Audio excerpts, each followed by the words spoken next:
is up, everybody? Welcome to the Wrestling Junkies podcast. I'm Eric, aka Mr. Cincinnati. I am joined by the podcast dad himself, Chris Hoops. Choops, my friend. We have just finished one of the largest wrestling pay-per-views in history. How you feeling? It was one of the largest pay-per-views in wrestling history. It looked like it. It felt like it. Good for AEW, and we got some pretty solid wrestling matches to go along with it. So I'm excited to talk here and continue to discuss some wrestling as we always do. Yeah, absolutely. Thank you so much for joining us. We've got our QR code with our socials in the top corner. So like, share, subscribe, tell your friends, tell your family. Join us on this adventure. All in Wembley Stadium.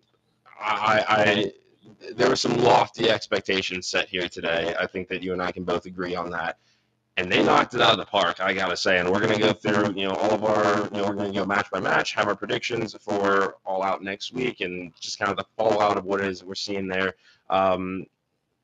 Just kind of, give me your thoughts on the days kind of leading up to this. I mean, yes, this felt special, but I think that we were a little worried about the booking and how we were going to get to certain matches on this card, but we did it. So, Chiefs, just kind of take me through what's been going through your head the last few days as far as getting ready for the show.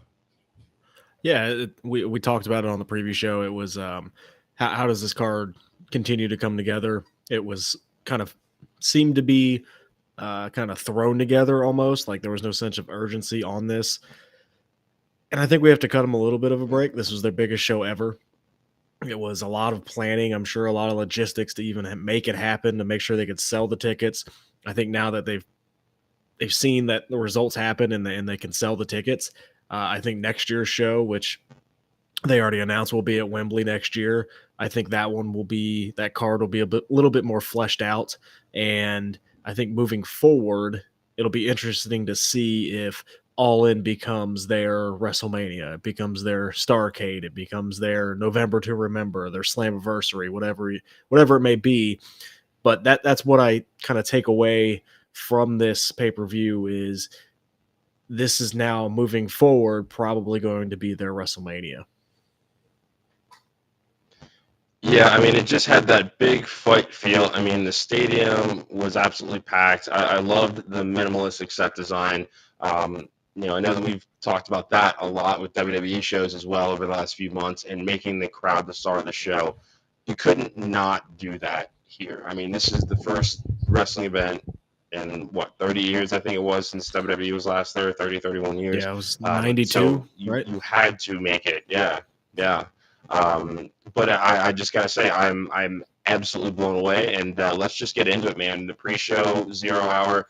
I texted about this. I think, at least for me, this was one of the best pre-show hours I think that I've seen for a pay-per-view PLE, a premium event for a wrestling promotion. That's just me personally. I just think that they started the action off really, really well. I mean, obviously, when you've got your world champion opening on 0 hour and then a chaotic match for the FTW championship, I mean, I still think that was a great move on their part to start that with Adam Cole and MJF, bookend the show with them. That's the biggest story that they've got going right now. And I gotta say, that was definitely a surprising win for them. They are the new Ring of Honor World Tag Team Champions. Take me, we'll just kick it off with you, man. What you think of the match? Yeah, I'll go back and agree with you on the pre-show. It's it had stakes. I think that's why it was probably the best pre-show that we've seen.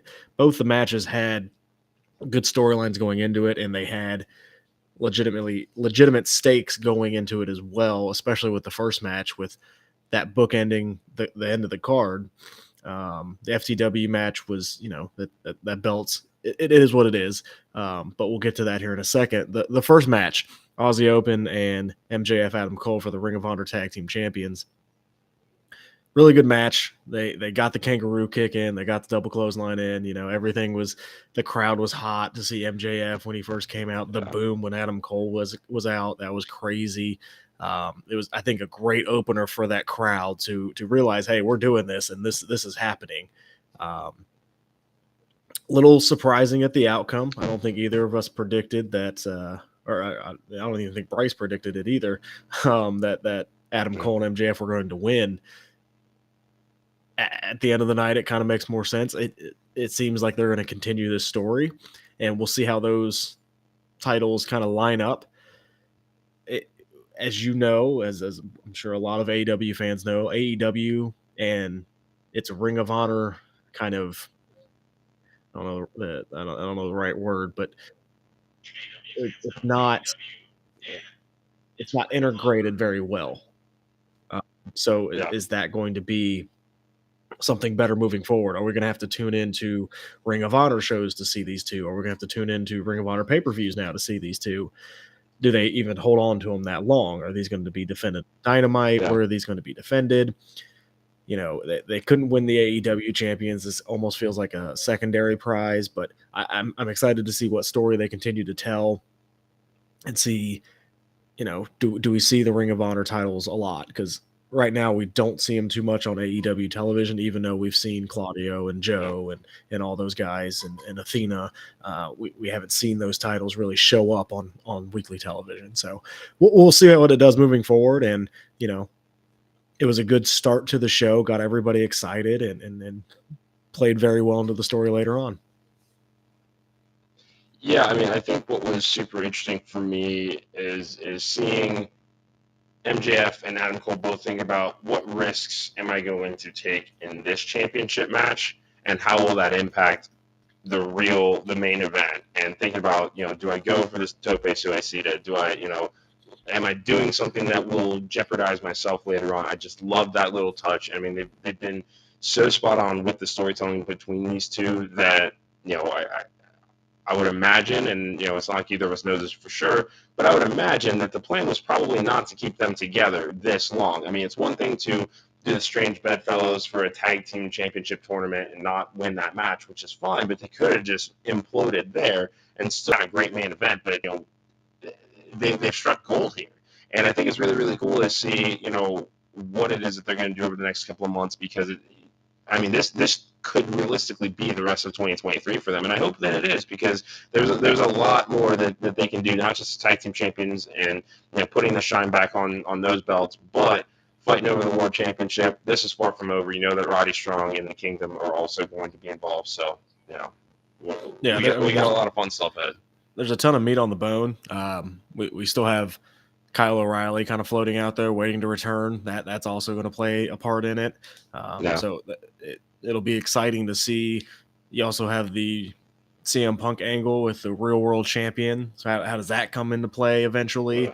We'll see how it goes. But yeah, it was also good to see Aussie Open kind of get that spot. You know, they've been, I think, who was it on commentary? I can't remember. It was probably Excalibur saying, you know, I've seen them work right down the road. Now they're here in this giant stadium. Yeah. So, again, for every wrestler on the show, really, really cool experience, and I'm glad they got on. Yeah, definitely. I mean, you know, we you know, can't underestimate the feeling of what it must be like for them to make that walk, 80,000 people, you know, and for all of them, I'm sure the largest crowd that they've ever wrestled in front of. So it's got to be surreal. I mean, I'm a huge United Empire fan. We'll obviously be talking about Jericho and Ospreay as our show goes on. But yeah, great opportunity for them. I would have liked to see them have a longer run with the belts, but who knows? I mean, they could be the ones to dethrone the champs. We'll see. But let us know what you guys thought about this match. You know, let us know in the comments what you think and how long you think MJF and Adam Cole are going to hold on to these championships. But let's move on to somebody else who was nice to see while we were at the show. Mercedes Moné was at Wembley. Sign of things to come, I'm sure. You know, what'd you think, man? They didn't show her, you know, not on purpose. There's a reason they showed her. They showed her a couple times throughout the night as well, but yeah, there's a reason. So we'll see what that looks like. Yeah, for sure. I mean, that women's division definitely could use her. You know, especially because there's, you know, only one women's match on the show, and we'll definitely be talking about that. And, you know, Tony was questioned at the end of the presser as well. But the second match on the pre-show, Hook Jack Perry for the FTW Championship. This was wilder than I thought that it would be, I gotta say, and I think this is what, you know, this is what I think was just kind of the perfect complement to that tag team championship match as far as your 0 hour shows go. Dude, Jack Perry's come into his own as a heel. I was super worried after that first promo, and you know, it's better now. You know, the entitled, douchey, spoiled brat, like it just works for him. It just works for him, and I can't wait to see where it goes with this. I didn't see him, retaining this championship whatsoever. This is just a fun story for Hook. Good opportunity for him as well. He's really also worked his ass off. So I just enjoyed it. Great spots, and we know that Jack Perry got himself in a little hot water after the match, but allegedly. But It's real glass. that's you wanted to make sure that we knew that. I think you hit the nail right on the head, man. It was fun. It was it didn't overstay its welcome. It was a fun match. It was kind of set the tone for the rest of the show. Had the spot with the car and the glass and had that. A little surprising that Hook won. I didn't know that was coming. But we'll see what Jack Perry does. I don't know if this is the end of the feud. I don't know if these two stay together. I still want to see Taz paired with Hook.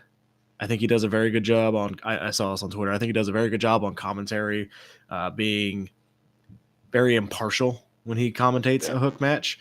Like, you obviously know he's the dad and that's his son in there, but he's still good at kind of making sure that I call this right down the middle. And then, when he wins, I'm very proud and all this. So I like that aspect of it. I'd still want him to pair him because I think Hook still needs that mouthpiece, and I think Taz would be great for that. So, good match.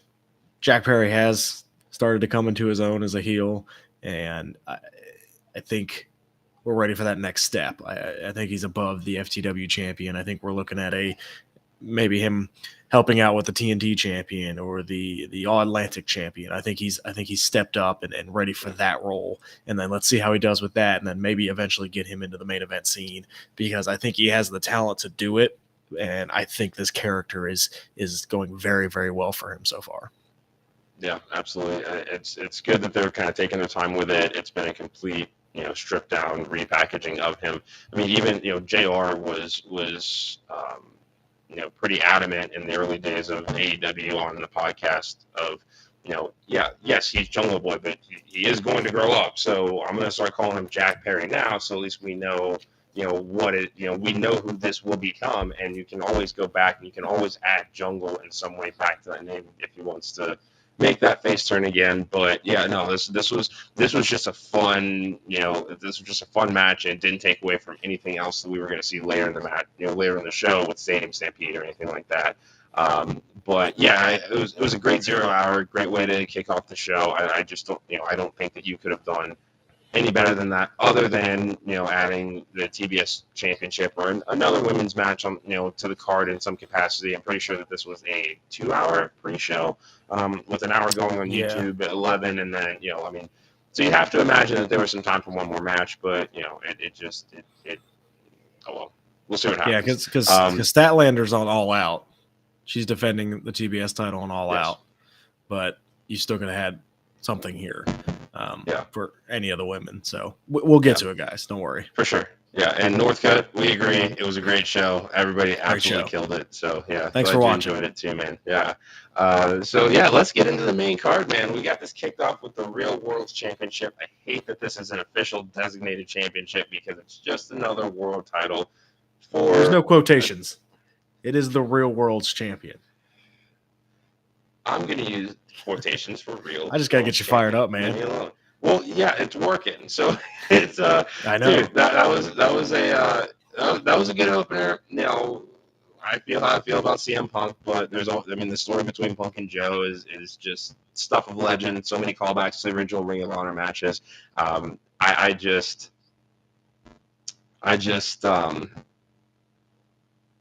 lost my train of thought there. I apologize. It was a great match. That announce table spot with getting swung into it. That announce table also should have been at the media scrum because it took as much of a beating as anybody else on that roster. Yeah, absolutely took a beating. So, Josh is telling me we're getting a little static. We apologize. We've been having some technical issues, so try to bear with us. Hopefully it's not too bad. If it is, just, definitely let us know. Your thoughts on the match, Chris? Yeah. Yeah, it was a good match. I think better than their TV match that they had. Punk getting color in the opening match was probably something that, he politicked for. I tweeted it out. We don't deserve Joe. Samoa Joe's amazing. He is one of the best wrestlers I think we've ever seen. For that size, to be athletic as he is, and now to be able to go as long as he can and just be that big intimidator that he is. When Joe eventually has to or does on his own hang it up, I think we need to kind of go back and appreciate what Samoa Joe has been, through his Ring of Honor, TNA, WWE, and now AEW stint. Like this guy is one of the best to ever do it. I love that the Pepsi Plunge finished the match. That's a nice little callback. Wasn't the best Pepsi Plunge we've ever seen, but it was a nice callback. Other than that, I mean, it was a solid opener. I don't think it was, show stealer or anything like that. Hopefully, now we get on to the next story with CM Punk, and I don't know what that is. I don't know if that's Ricky Starks, because Ricky Starks is a heel and CM Punk is I don't know. But hopefully we get that. Maybe it's Jack Perry after what we heard, or didn't, what happened or didn't happen, depending on who you ask or read. But overall, good opening. It was interesting to have him on the card first. I don't know if that was for a particular reason, but Kenny was the match right after. So I don't know. Was he on the media scrum? Kenny was not on the media scrum. Punk damn sure wasn't on the media scrum. They learned their lesson with that. Okay. But for everybody that did not get a chance to read Twitter or hear, I guess there was an altercation allegedly between Jack Perry and CM Punk at some point very early on in the show. Basically, the rumor has it that Jack chirped a little bit, Punk finished it, and Jack was sent home from the stadium. So hopefully we'll find some more out about this. Tony Khan declined to comment on it, but did at least say that there's an investigation ongoing as far as what's going on. He should have cleared it up. Especially after the last thing, like, clear it up. It's not that hard. No. Well, how many stars are you giving this match? Give us all 3.5.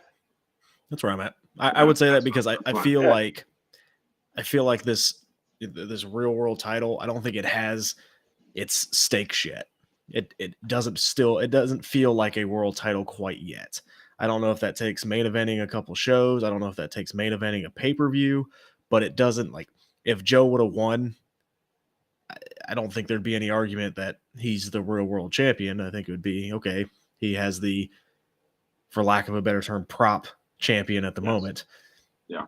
I get the story that they're trying to tell, but when Punk first came back, he had the bag, and then it was weeks later he didn't have the bag, and then eventually now he has it back. So I want a little bit more stakes on that. Maybe he should defend that title a little bit more, and then we'll kind of get, okay, they're competing to be world champion. Maybe he co-main events a pay-per-view and MJF main events, and then the next month Punk main events and MJF main events, and then we get to that eventual what's the word I'm looking for, where they combine the belts togetger. Unification. Yes. There you go. It's been a long day, man. It's been a long day, but it is. Yes. Thank you. I want stakes on that title if we're going to run with this real world title thing. So, I would say 3.5 stars. Yeah, no, I like it. I think that's a very fair rating. Solid opener, got the crowd hot. A lot of history. Nostalgia Punk gets his win. Yada yada yada. Crowd goes wild. Whatever. Also, I don't know what you did, but I don't have any static in my ears anymore. So, whatever you did worked. I was gonna say I switched to the AirPods as far as for the microphone. So yeah, where is we go? We are. Thank you guys thank you for following us. Thank you for being patient. Mr. Cincinnati and we're gonna rename him Mr. Texanati, but he's doing great, man. He's doing great. I appreciate that. Thank you. I think it's just like peeling an onion, man. Another layer to the gimmick. I appreciate you, man. Next up, we had Takeshita and Bullet Club Gold, Juice Robinson and Jay White taking on the Golden Elite, Kota Ibushi, Kenny Omega, and Hangman Page. Bullet Club Gold getting the shock win there. Surprise roll-up, deadliest move in wrestling on Kenny Omega on the biggest stage of the year. Did you get to see Simon did get to do security? I did Good see for that. him. And Good for him. I gotta. Hey, I at least want to be able to put out there because it is in a video that is on our archives on our YouTube channel that I did suggest that they get Simon Miller on this show in some capacity. I thought it would be a multi-man match, but he was an extra, so I'm going to take my flowers for that one. Hey, we'll give you a thumbs up, Simon. Great job. Thank you. Yeah, great job. Yeah, I remember texting you about this match. The Bullet Club came out, Jay White and Juice and the Guns. And he didn't really get the reaction I thought he was going to get. And then Takeshita came out, and it was silent, which was like they didn't even boo, which I think they need to, if they're going to push him as this big heel, they need to put a little bit more effort into it and put some stakes behind it. Again, going back to that thing where we're talking about stakes to everything. Sure. And they definitely. So I'm pretty sure that it is confirmed for All Out. Let me double check.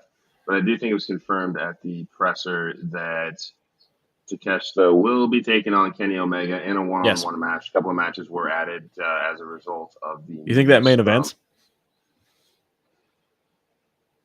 Let's see. We still have TV, but yeah, ask me that again on Wednesday. I don't think the Rampage is going to make that much of a difference. Collision as far as the. It could, but I think the Dynamite will, that'll be the one that tells us kind of where this is going. I think they'll probably want to get it. Be on Collision. I think they'll probably want to get it all out on Dynamite because Payback is Saturday. True. Yeah. So I don't know how many people will be. Can you believe that we have Payback and then All Out? Back-to-back days. Weeks just being for wrestling, and then definitely make sure to join us. We are going to have an official Payback preview show later on this week. It'll also be live, of course. We're having a little too much fun doing this. We paid for it. I'm going to do it. We did. It's fair. We can be honest. That's fine. So go ahead, somebody. I was going to say Coda. I texted you. Coda looked great. He looked a lot better. So I don't know if he was just dealing with the injury or if it was ring rust, but he looked a lot better. I did see he just tweeted out a photo with his ankle wrapped up. So I don't know if he rolled an ankle, whatever happened in there tonight. And then Hangman looked great as well. I tweeted out, not the best for me, not the best use of Kenny Omega on the biggest show in your company's history. I probably would have had him do something different. Yeah, it was what it was. They're trying to build this feud up, and that's fine. But yeah, I thought it was a pretty solid 6-man. I will. I'll admit, I texted you earlier and wife's dealing with a little bit of a stomach bug and I'm kind of handling the kids. I did miss part of this match just doing that. So I'll have to go back and rewatch. So I can't really give it an honest star rating. I did like the ending with that V trigger and then the roll up. Yeah. So Takeshita has a visual pinfall over Kenny Omega and that'll continue to build a feud. I would have him win it All Out. Okay. Continue to build Takeshita. Sure. It's just I want to go back just to that crowd reaction or the lack thereof that I should say. And I know that we try to account for it's a stadium, so the noise is going to go up like that. I mean, we've seen Vince explaining that to Shawn Michaels before when they did, when they were working Caesar's Palace in '93. So it would be a lot of the same, physics there, and I kind of wanted to chalk it up to that, but then once you hear the reactions for Kenny and for Hangman, it's just like, oh no, they're not there yet. It's so unfortunate because he could be a massive star for them, and I hope that he is. So we'll see kind of how this works out with Kenny next week. I'll give this one 2.5 stars. I just think that there's more they could have gotten out of everybody in this match. Okay, that's fair. Like I said, I'm going to go an incomplete because I missed half of it. But I did like the finish with the visual pinfall for Takeshita. Yeah. Yeah. Now, if this next match is anything less than 5 stars, then you're kind of just living under a rock. FTR, the Young Bucks, the rubber match of the night, potential match of the year contender. I was absolutely blown away. I disagree with match of the night. Okay. All right. Let's hear your thoughts then. This was a really good match. I'm not going to tell you this was a bad match. I don't know if it was the best out of their 3. which is why I'm kind of. I don't know if I again. Let me go rewatch it. I don't know if it's that 5-star for me quite at this moment. Let me rewatch it and I'll confirm it. Really good match. They hit that second gear. There was a lot of callbacks to their previous stuff. The tributes from FTR with the arm sleeves was fantastic. Not only Bray and Brody, but I almost forgot that we lost Jay Briscoe earlier this year too. Yeah, and very good to see that he's still living on in the wrestling world. But yeah, this was a good match. They hit that second gear. Cash pulling out the springboard 450 was awesome. The angle at the end. I didn't know that he could do that. I didn't know that he could do that. And he always misses. That had been the finish right there. Like I would have loved that. I would have loved that. Like the false finish with the Shatter Machine was great. Yeah. The Meltzer driver tease was great. At the post-match angle where the Young Bucks don't shake the hands, are we getting heel Bucks soon? I don't know what that looks like. I'd rather have heel FTR, but heel Bucks is not a bad thing either. No, I'll be fine. And if these guys can keep going and going, we did a best of 7 with the trios title. Give me a best of 7 with these guys, and I'd be perfectly fine. Yeah, take my money now. So what do you see? And nothing was announced for the Bucks or FTR going into next week. But do you see them on this card realistically, or do you think this was kind of their payoff? Now it's just the rest of the roster. I think you let it breathe right now. I don't think you run this back in a week. I think you build a little bit more storyline, build the tension between the Bucks and FTR, like make that mean something. I don't think this is on the card next week. I don't know if the tag champions are on the All Out card next week. Just not logistically, but also with Cash's pending investigation. Sure. Does that get involved in anything? Obviously, it didn't affect it today, but you know more of the legal system than I do. So does that mean when he gets back to the States, does something happen? Do we get a suspension? What does that look like from AEW side? We just don't know yet. So I would say for All Out.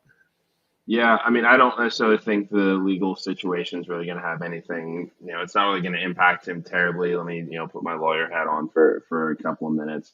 Because I'm certainly not going to go into the allegations. I mean, if you want to, talk about that or know what happened, just go get on Twitter. Like that is what it is. But at least once he gets back, it seems like he's posted his bond. He's allowed to do his thing. He was, they didn't have him surrender his passport, so I wouldn't necessarily worry about any restrictions because of that case as far as what he's going to do going forward.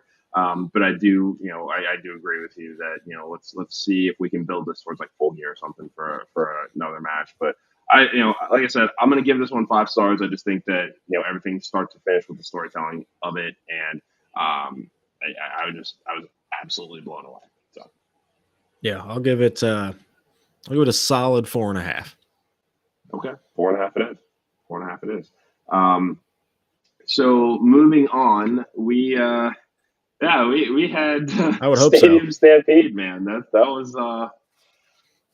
was wild. That was wild. And I know that you have some thoughts.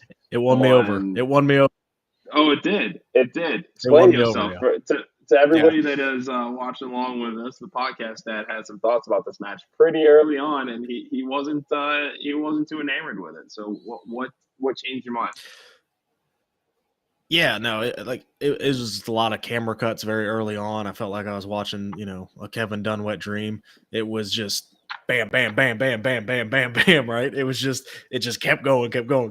We hit the split screen a couple times, then it went away, and then it didn't. And I'm like, I need to focus on the match. And eventually got to that point where it would be the main screen and then split screen would pop up when something happens, but then it would go away. So I enjoyed that part.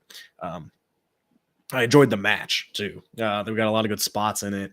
I was terrified for Penta because I thought he got hurt, and then he came back out and broke a ladder, which I was like, "Oh my god, what's it?" Penta, just get out safe. Please, just get out safe. Yeah, that one had me a little worried there. And I'm glad that they were able to still pull the spot off with a little bit of help from Abrahantes. But yeah, I was definitely worried about that just looked like a nasty head or neck injury for Penta. So to have him come back and that was the planned spot, yeah, they definitely got me there. If you ask me, this match was a true tribute to Terry Funk, not the Terry Funk tag team match that we got Friday night on SmackDown. It was pure chaos. I mean, Mox taking the bamboo skewers to the head, everybody getting stabbed with forks like it's King of the Hill. We missed the branding iron. Yes, I did. I saw the branding iron though. We saw it, but we didn't see the spot with it, which was disappointing. Yeah. Okay. Well, because that was that first kind of couple minutes where we were just going. Yeah, no. So I would have liked to have that spot a little bit later on in the match, but it was still cool to see. All right. Okay. What are you giving this one, star-wise? I'm gonna give this one 4 stars. Like I said, it won me over, man. Like it was just pure chaos. It really won me over. Santana and Ortiz being back is great. That final spot with Kingston and Mox and trapped in the barbed wire was great storytelling. Probably not on purpose, but great storytelling where they're both just kind of wrapped in it and they can't get out, so they both just got to flip each other off. That was awesome. The BCC's entrance, their entrance attire was awesome. Killed it. The best friends being in there. Orange Cassidy, I think, was the MVP of the whole match. Just spot after spot for him getting color, him finally, he dipped his fist into the broken glass and hit the orange putts. Like it was like everything about this was just crazy. And like this for me, watching it as a whole after the camera cut stopped, I will say, I think this was better than Blood and Guts. Yeah. And I think this was better than the Anarchy in the Arena that we just got as well. I think if I was to rank those 3, this one would be number 1. Just because of that stadium atmosphere, too. It was crazy. Yeah. Yeah, hands down. I mean, I think that's a fair assessment. I mean, Blood and Guts was just very, very underwhelming this year, which was just an unfortunate miss for them this year, but they definitely delivered. You couldn't not, and I know you called this match essentially. I mean, you called it Anarchy in the Arena, but it's basically the same match premise. But that was something that you said you wanted to see as far as fantasy booking. So I'm definitely glad that we got that. I mean, I think that this is great for everybody involved. We do know that Orange Cassidy will be in action at All Out next week, taking on Penta for the it's a triple threat match. I apologize, taking on Penta and Mox for the International Championship. I think it's the caliber of talent. I think he's defending it on Dynamite against Penta. No, this is at least according to Wikipedia. This is official. Did they? Okay. Triple threat match. So they're calling it a triple threat, but then it says it's a singles match right next. So either way, Orange Cassidy's defending the championship next week. Because I thought that he announced Mox is involved. Yeah. I thought that they announced that Mox would get the winner of the match on Dynamite. Gotcha. Okay. All right. Oh, yeah. Okay. All right. I'm with you now. Good for you. Good. Thank you. Which either way, those are good matches. I think Mox will win the title. Yeah, I think that it would be fine for him to have a run with this. Orange Cassidy has done so much to give this belt credibility that it's only going to be in great hands with Moxley. It really is. So if this is indeed the case, with the real world title, do exactly what Orange Cassidy did. Do it with the real world title, and it'll mean something. Still don't think that we need 2 world championships in this company. I don't either. But if you're gonna build that story to have the ultimate, unification match, then that title has to mean something. Fair. My gripe. Well, I guess I have 2 gripes. The first gripe was the camera. The second gripe was Claudio took the pin, and that's your Ring of Honor World Champion. Sure. Like anybody else could have taken that pin. Like how does that hurt Wheeler? It doesn't. I mean, but at the same time, it also adds a little bit more to Orange Cassidy because if he does lose his championship, you can't help but wonder what is next for him. If he's not going to take some time off because he's beat up like everybody's saying that he is. So I don't hate this because that's a huge opportunity for him. I don't necessarily know what Ring of Honor's pay-per-view schedule looks like for the rest of the year, but I certainly wouldn't be mad at Claudio versus Orange Cassidy, and this is what started it as a fist of broken glass and an orange punch. So there could be more to this. I'm hoping that there is, but Never say If never. that's the storyline they play, then yes, that would make more sense. If this just kind of goes away afterwards, then that's where I would be kind of, you want to build a brand and you just pin your world champion holder. So if they do go that way, because you're a great booker, then long-term storytelling, that would be fantastic. Yeah. I mean, overall, just awesome match. I'll agree with you. 4 stars on this one.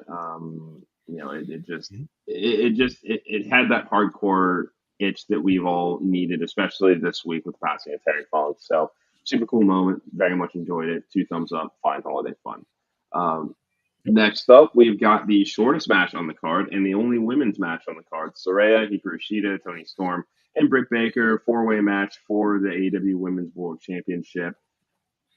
Great moment for Saraya coming out to Queen with her family, her mom getting involved in a spot.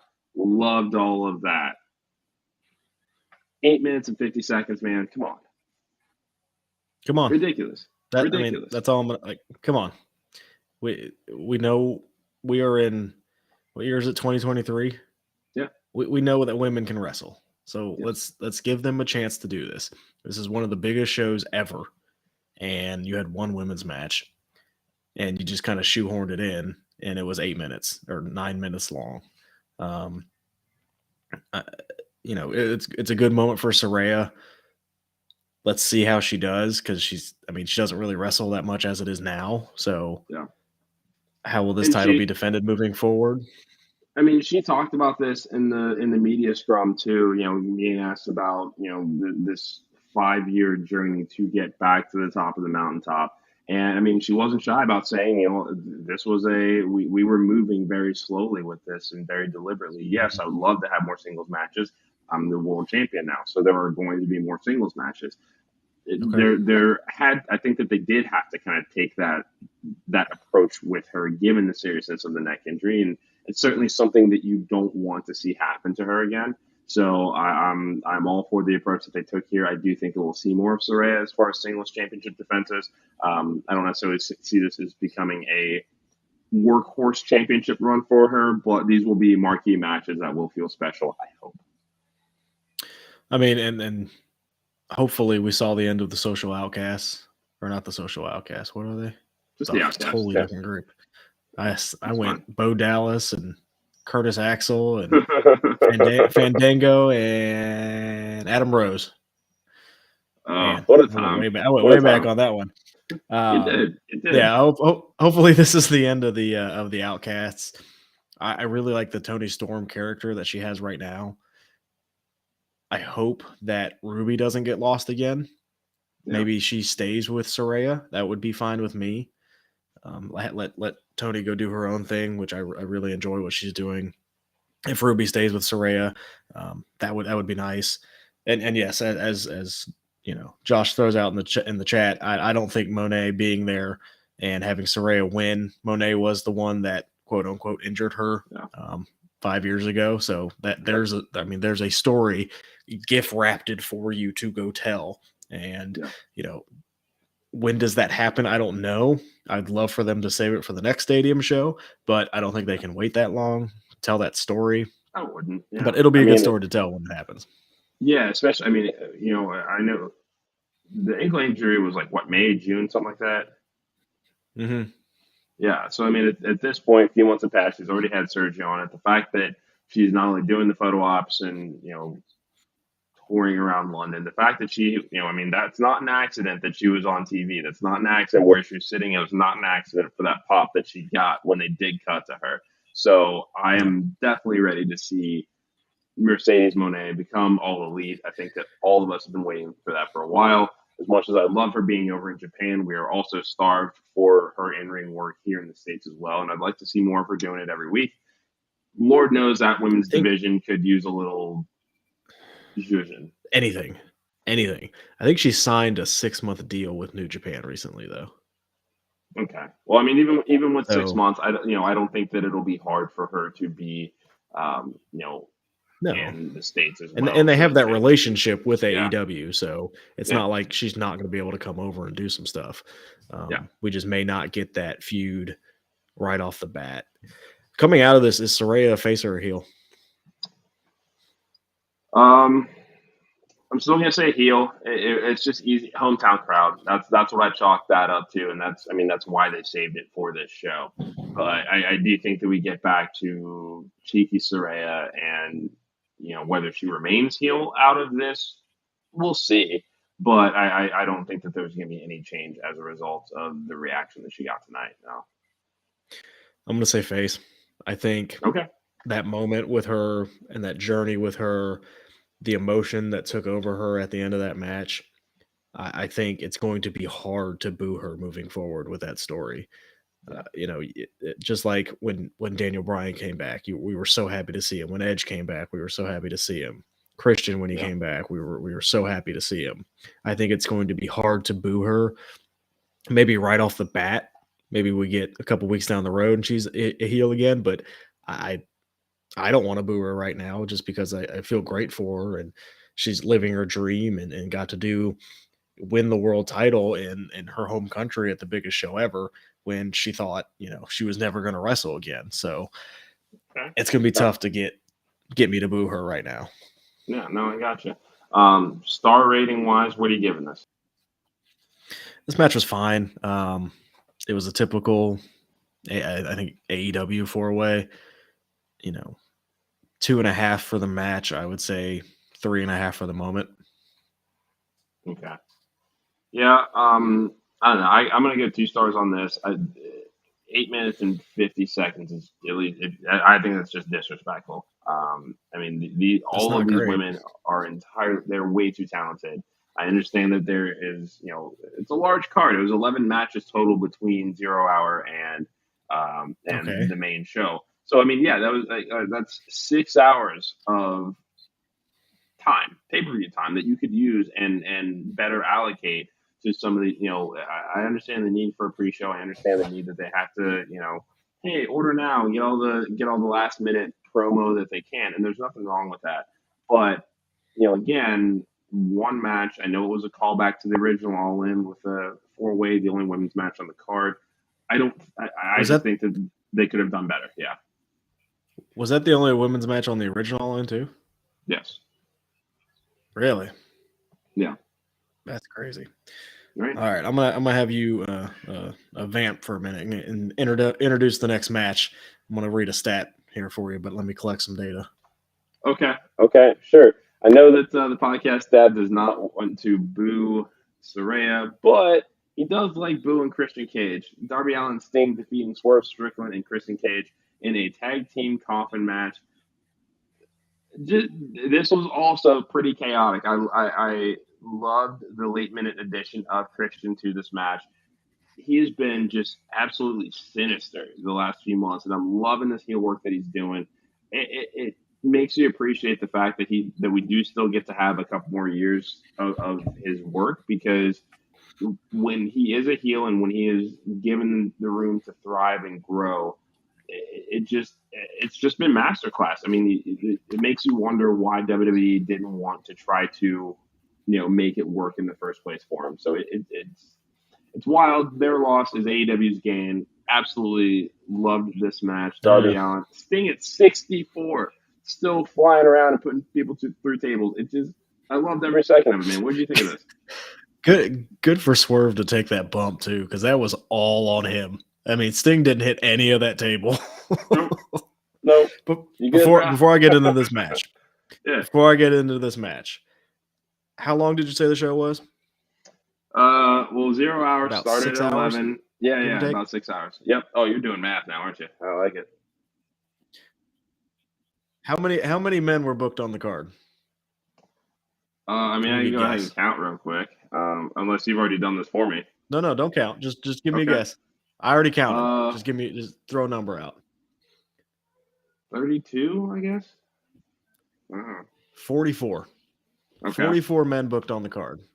And 4 women. Come on, guys. That's all. That is all I'm saying. Come on. Yeah. And the women's match was the shortest one of the night.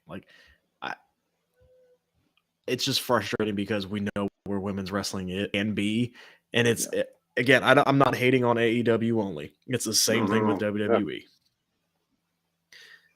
Yeah, no, you're absolutely women's right. Wrestling is better than it is. Yeah, We know, and they deserve a larger platform. They deserve more opportunity. I mean, there is no reason that Chris Statlander should not have been on this card. no. Given the return that she made earlier this year, it sucks that Jamie Hayter was hurt and could not be a part of this. Mhm. But you best believe that she'll be a part of it next year, and that crowd's absolutely gonna go nuts for her. But Like, why yeah, why couldn't they it put sucks like that we're regressing in women's wrestling right now. why couldn't they put like Athena and Willow on the pre-show? Would not have Like, been that hard. what would that have hurt? Like, put your Ring of Yeah. Honor women's title on the line in the pre-show. Like, Yeah. I would have been okay with that. This match. A lot of that time. Go Go ahead. ahead. Yeah, No, sorry, I'm gonna let you go. yeah. No, I'm gonna let you vamp. Go ahead. No, I appreciate that. All that I was gonna say, before we get back to the actual, that tag team Mhm. match itself, is it's just when you think about the concept of pre-shows anyway, last minute buys, things that they try to do to get people, to purchase the show, that can be accomplished with a QR code because they're doing it. You don't necessarily, it's fine to have a panel, and there's nothing wrong with that, but devote a little bit more to the actual wrestling time, especially knowing that this was a huge show, knowing that there were a lot of women that we did want to see on this card that I think that they could have made room for, and they just didn't. And it sucks. Yeah, no, it's frustrating, and again, it's not just AEW, right? It's both companies. It's they took Trish and Becky off of SummerSlam, and it's just not, it is what it is at this point, and it's frustrating. Yeah. But going back to this match, again, I tweeted it out. Follow me. I'm on the scroll down there. You can go ahead and give me a follow.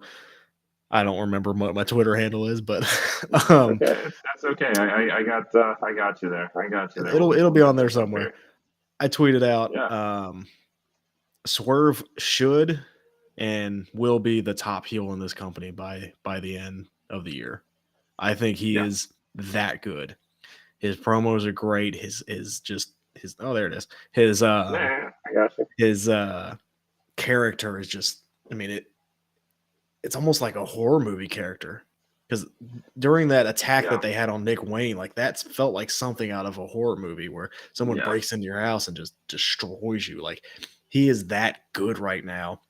I think he's at the top of his game, and it's either he needs to have a good mid-card title run, or he needs to have get him up there in that main event scene and win the world champion, because I think he is that good, and I think he can carry a company as a heel and be that ultimate bad guy. I'm still a little upset they took AR Fox out of the group, but we'll see what happens there. This match was insane. Like you said, Christian still doing it is awesome. Darby flinging himself off everything is, I don't know how that man is going to walk tomorrow with the 2 back bumps he took, but good for him. Very creative finish. I like Luchasaurus getting involved. Excuse me. It was a fun match. Another fun match. Another thing with Sting is how well AEW has booked Sting, and just kind of makes you angry at how WWE messed it up that bad. Yeah. That line from Cole at WrestleMania is living rent free in somebody's head somewhere, because it's like, okay, yes, that was his first WrestleMania, but now he can say that he's also wrestled in a much larger crowd than that. So yeah, good for Sting. Man. He deserves it. He's had such a long career. The entrance, Sting and Darby coming out to Metallica. I mean, come on, you know a way to win my heart, guys. That's just. The whole Jack the Ripper thing too was awesome. So yeah, somebody spent some money this weekend. Yes, he did, and that's probably why we didn't really get this card as soon as we thought, because he was too busy out there trying to figure out how to get this money. That's all right. All right. Good match. I'll give it. I'll give it a 3.5. We'll see what happens next. I know Darby has the TNT champion, so there were some stakes in it. Do we see Swerve cost him that? I don't know. But we'll see what's next. Overall, good job. Yeah, no, absolutely. I think that's fair. It's a fair rating for sure. It got the job done. I definitely want to see more with Swerve and Christian. They're both sinister. They're kind of like a 2 sides of the same coin kind of vibe as far as how they do things. Like, they both know how to mess with you cerebrally, But we've seen the things that Swerve has done with a pair of pliers, with glass, like this, the way that he has dismantled people on top of what we know that Christian can do with a microphone, especially if you let it slip that your parents are no longer living. And just specifically your dad. Yeah. Like Swerve just kind of like, have you ever seen Candyman? I don't think so. No. So it's a horror movie, and Swerve reminds me so much of that character. He has the popped collar with the coat and everything, and the way he talks. Yeah. And it just, his character is so good. And again, it's another one where I'm like, WWE, how did you mess this up? Like, how did you let Swerve go? Yeah. Because I mean, imagine what Hit Row could be right now with Swerve as a true heel player. Relevant. Yeah. Actually relevant. Yeah. Can you imagine what him and Carmelo Hayes would be doing right now? Him and Wesley. Oh, that'd be so much fun. Tearing it up. So much fun. Yeah. You'd be absolutely tearing it up. That's the stuff of universe booking for us. It is, and I already have. And again, good for AEW, because as much as we've complained about the women's division and how we need to get that better, they do a very good job at booking legends and then booking guys like a Swerve Strickland. Like they're doing very, very well on that. Yeah, it's giving people a chance, regardless of size or any of that stuff. It's been deemed definitely passe for a very long time now, and just giving people that can go, giving them the opportunity. So hats off to them. And been a little bit of breaking news here. We have so this is special. So Tony Khan announced AEW will honor Antonio Inoki with a new show called Wrestle Dream on October 1st in Seattle. Very cool. Okay. Do you know what October 2nd is? The day after October 1st. I think it's Fastlane. Okay. So is this how it's going to be moving forward? Oh man, we're gonna be really busy. Days. Yeah, we're gonna be really busy over. I mean, we kind of called this for the fall that there's gonna be a lot of good stuff happening. So yeah, make sure to stick with us. Hit that QR code up top. Like, share, subscribe, join our community, do our thing. What did you say? You were wrong? I was wrong. It's the week after. Okay, that's fine. The podcast dad has admitted that he was wrong about something. That's very rare. So thanks, buddy. I'm not to you though. Not just to the fans. Not to you. Okay, well, I'm never wrong with you. You still said the words, so never wrong with you. Leave it at that. Whatever. Let's go, Mr. Cincinnati. Segue. Yeah. Okay. I have a feeling that this next match, and not that you said it, but I do think that this was your match of the night, probably. What we got? No? I can't remember. What was next? Okay. Will Ospreay defeated Chris Jericho at Clinic under 15 minutes, but a lot of storytelling, a lot of heart here. What did you think of this match, though? Oh, I know. Okay. I thought it was good. Will was moving, man. He was moving fast, and I think he kind of forgot who he was in there with. Like, Jericho's not a slouch by any means. Sure. But Jericho is also not in his 30s anymore. Yeah. So I think Will had to slow down at some point, because at that beginning of the match, he was going. Jericho needed, I think, a good match on a pay-per-view. His last ones haven't been super great. They're telling the story of Jericho losing a lot, so we'll see where that goes. He left Sammy Guevara hanging. Bryce mentioned this on our preview show.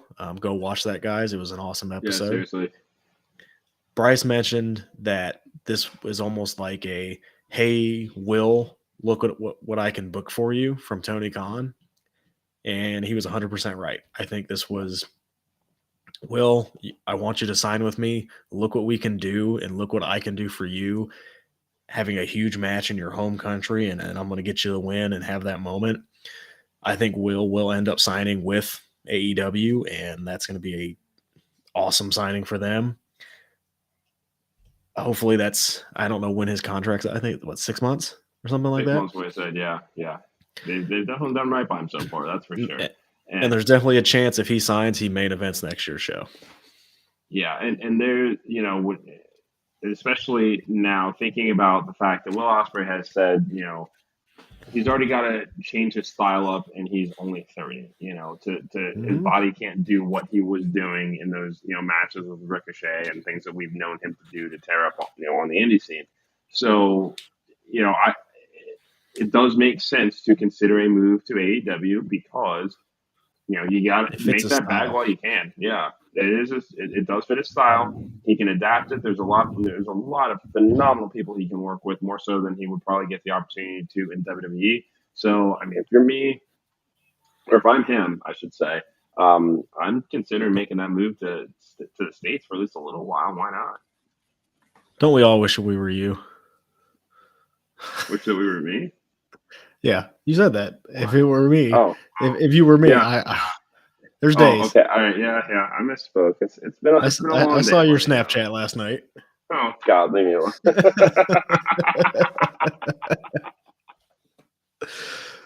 But yes, back to wrestling, guys. Yes. Yeah, this was a good match. I'll give it 3 stars. I think Jericho just doesn't move as well as he used to. It's good storytelling, but he's not in that physical prime anymore that Will is. So I think that kind of hindered the match a little bit. Jericho coming out and singing his own song was a major flex. That was just a power move. Yeah, I love it. It's awesome. Love it. It's I mean, Fozzy killed it. Great job as always. I didn't expect anything less. This is about how this match. I thought this match would go. I'll give it a solid 3 stars. It got the job done. It was entertaining as hell. Again, I think that if this were prime Ospreay and prime Jericho, then we probably would be having a real conversation about this. Would have been amazing. Yeah. If it was prime Jericho, this would have been. But the story leading up was good. I think the last couple promos they had was good, and that helped the match. I also think I'm gonna start saying "bruv" a lot more now. Who? I'm gonna start saying "bruv" a lot more now. Now that because I feel like everybody's saying that now, just because Ospreay says it every 7 seconds. Yeah, well, that's why he's got Don Callis with him. Hey. Let's talk about Ospreay.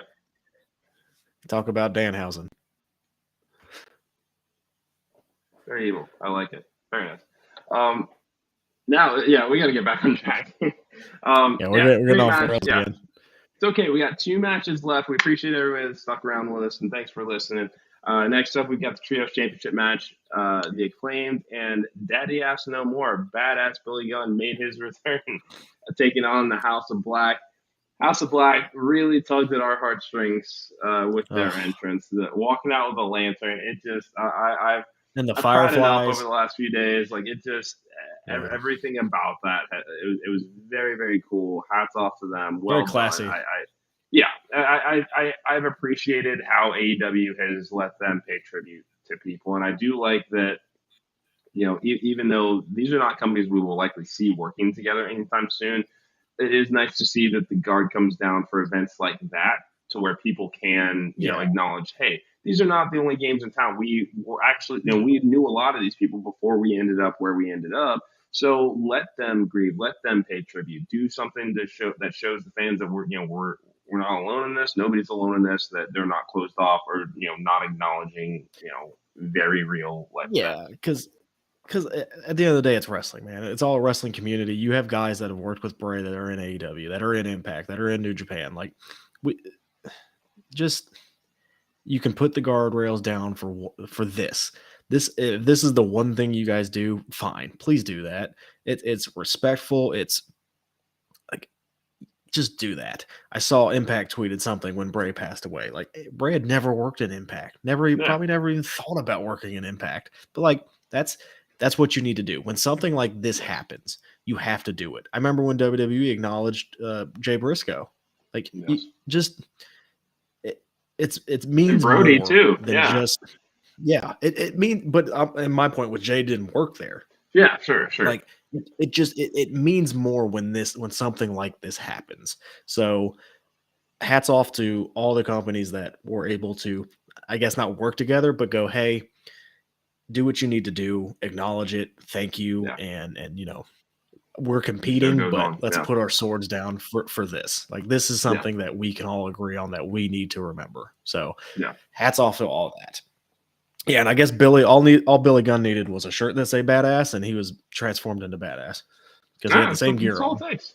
I mean, hey, it's no different than Three Faces of Foley, you know. Please don't get Three Faces of ass.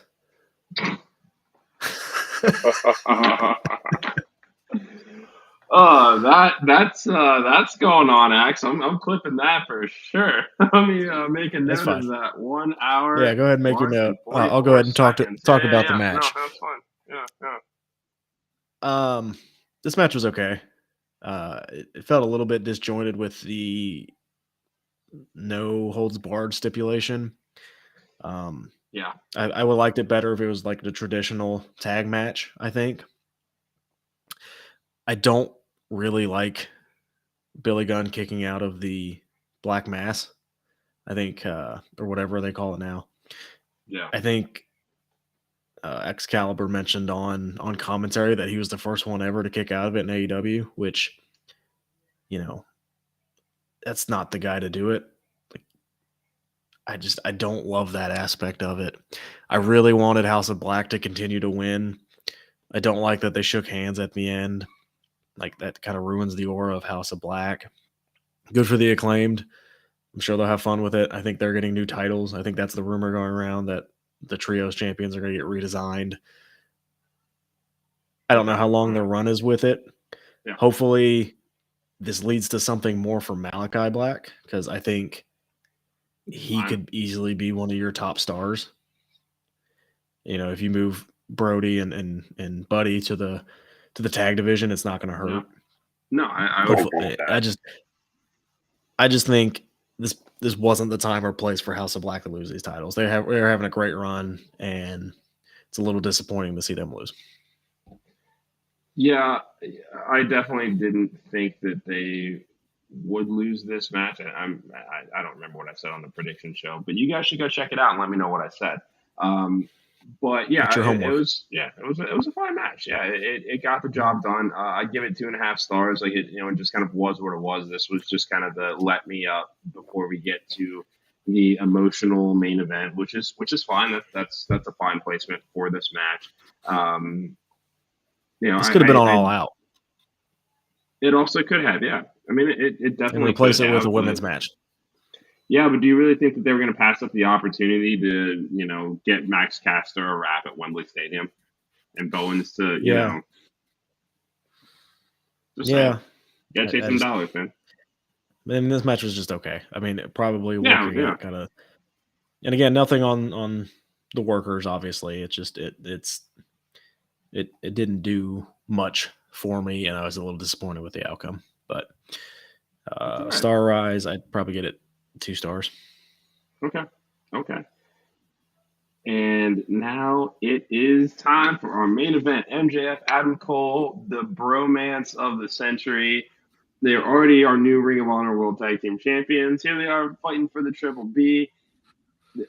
My God, what a match. I mean, everything. I mean, there were just so many nods and just real storytelling elements that I would not have expected. I would not have expected them to both put on their shirts and just almost as if it was an exhibition match for the World Championship. So eventually, it became something awesome. Hold on, I'm gonna have you vamp for just 1 second here, bud. Yeah. This is my match of the night. I thought the storytelling in this match was so good. The wrestling was fine, and sometimes that's not what it takes to have a great match. The storytelling was so good in this match. The spots with Adam Cole where he's starting to cheat, and you see MJF going, "Okay, what are you doing? What are you doing?" And then MJF does something. And the spot on the stairs with the suplex right in front of MJF's family was crazy. Yeah. MJF trying to not let the devil come out. I mean, that entrance was fantastic, but MJF trying not to let the devil come out was great. The Eddie Guerrero chair spot where they're just tossing it back and forth was fantastic. Like, that's something new. That's something new for that spot. It's not just that spot again. Yes, correct. The storytelling is the best part of this match. And Roddy, I loved the interference from Roddy. It was minimal. And just to let you know he's there. There's still the larger story at play here that I love. So it's just I didn't think MJF was going to win this match. Or that Adam Cole. No. I didn't think Cole was going to win this No, match. I apologize. thought Adam Cole was you going thought to win. Cole. I predicted MJF. Yeah. Yeah. And there's a lot more room left in the tank for this because of how it ended. I love the fact that they just said, you know what, screw the double count. Like, let's just go until there's a definitive winner. Yeah. MJF is on the run of a lifetime right now as far as doing, as far as this babyface work that he's doing. So I don't know if this is a permanent character shift or if this is going to be something where once he does snap again, he's just going to go back and destroy all of our thoughts and hopes and dreams for what we want this pairing of MJF and Cole to be. I don't know, man. Like it's such good storytelling because I agree, Northcutt, the real match of the night. Yes, I am right again. I think that when this eventual turn happens, it's going to break our heart that much more because they didn't do it tonight. Yeah. The moment with MJF in the ring saying, just hit me. You were never my friend anyway. Just hit me. It's going to be MJF just trust him a little bit more in that moment. Because I still think Adam Cole's going to be the one to turn. That moment Adam Cole turns. Oh, yeah. MJF is going to be the biggest babyface in the business. Yeah, for sure. Bar none. For sure. I mean, he's going to be on Cody Rhodes level. He's going to be on LA Knight level. Like, that guy is as soon as Adam Cole turns. And, drag it out a little bit longer. Yeah, we got time. Drag it out until Kyle O'Reilly comes back. Yeah. Like, there's a lot of meat left on the bone. I think it starts with them losing the ROH championship. So I think they do hold on to it for a little while. Yeah. And then it starts with that. I think they lose it to the Kingdom. Ooh, yeah. That's what I think they lose it to. Yeah. And then you continue that wedge, and then eventually Adam's gonna turn back, man. I'm telling you. Okay. Well, I mean, overall, final thoughts. What's your star rating on this one, man? Match-wise, 4. Overall story, 5. Yeah, that's fair. I'll give you that for sure. Hands down, absolutely delivered. I don't really want to belabor the point, as far as us, giving them their flowers and their accolades. I'll keep doing AEW, yeah, AEW killed it tonight. I mean, they just did. I mean, this was a hugely successful night for them. I love that they announced that they are coming back to London next year already. That is just insane, No, come to the States. Don't go back. Yeah, but I mean, it's a massive opportunity for them to see if they can repeat it. Like that's me being selfish. Come do a stadium show in the States. I will go. Well, give it time. Just give it time, okay? I know. But any final thoughts on the show, man? Yeah, I don't know if it was the greatest show ever. Like, I'm not gonna throw that out there quite yet. I'm gonna go and rewatch it. As far as successful, great job for AEW. AEW did something that no one thought they could ever do, and they did it in 5 years. When a lot of people thought this company wasn't going to survive. Tony Khan's a mark. It's going to die soon. They're going to sign all the way their best talent once Cody left. Good for AEW. It's good to have wrestling competition in the marketplace. It's going to make everybody step up their game. I'm enjoying both companies right now. WWE's going to come real hard because AEW just did this. And I'm excited to see that because AEW is going to swing right back. So as they should. If you like wrestling, and I told this to a buddy the other day who grew up during the Attitude Era, and we were talking about that. This right now is the best era of wrestling we've ever been in. Enjoy it because it can go away just like that if something happens. Right now, we are living in the best era, and I am so excited that 1, I'm living. 2, I get to do it with you, buddy. I appreciate that. You are far too kind. This is an honor and a privilege to do this show with you.